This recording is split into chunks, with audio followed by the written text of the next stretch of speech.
یہ دنیا ایک ایسا بازار ہے جس سے آپ گزر رہے ہیں اور اس میں ہمیشہ رہنے کا امکان نہیں۔ آپ ہمیشہ رہنے کی آرزو نہ کرنا۔ ایک دفعہ ایسا واقعہ ہوا کہ ایک صحابی نے پختہ مکان بنانا شروع کر دیا۔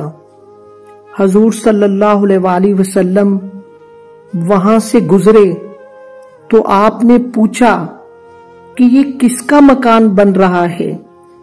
تو صحابہ کرام نے بتایا، شام کو وہی صحابی مسجد میں گئے اور حضور صلی اللہ علیہ وآلہ وسلم کو سلام کیا تو آپ نے جواب نہیں دیا۔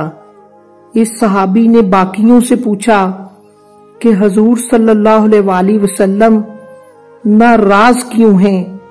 تو انہوں نے بتایا کہ تمہارے مکان کے پاس سے گزرے تھے تو اتنا پوچھا تھا کہ یہ کس کا مکان ہے۔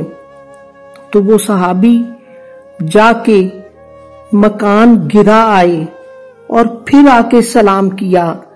آپ نے فرمایا، وعلیکم السلام، تم یہاں رہنا چاہتے ہو اور ہم تو یہاں سے نکلنے کا انتظام کر رہے ہیں۔ زندگی ناپختہ ہے، تو کیا پختگی کر رہا ہے؟ اس لیے اگر زندگی کو یہاں ٹھہرنے کی خواہش ہے تو پھر دکھ ہی رہے گا، اور یہاں سے نکلنے کا جذبہ سکھ کی علامت ہے۔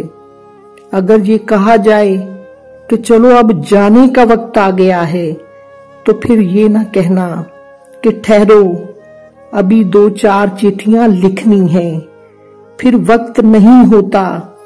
اگر وہ بلا لے تو پھر ان للہ و انا الیہ راجعون کہو، یعنی ہم اس کی طرف سے آئے اور ادھر جا رہے ہیں، پھر دکھ نہیں رہے گا۔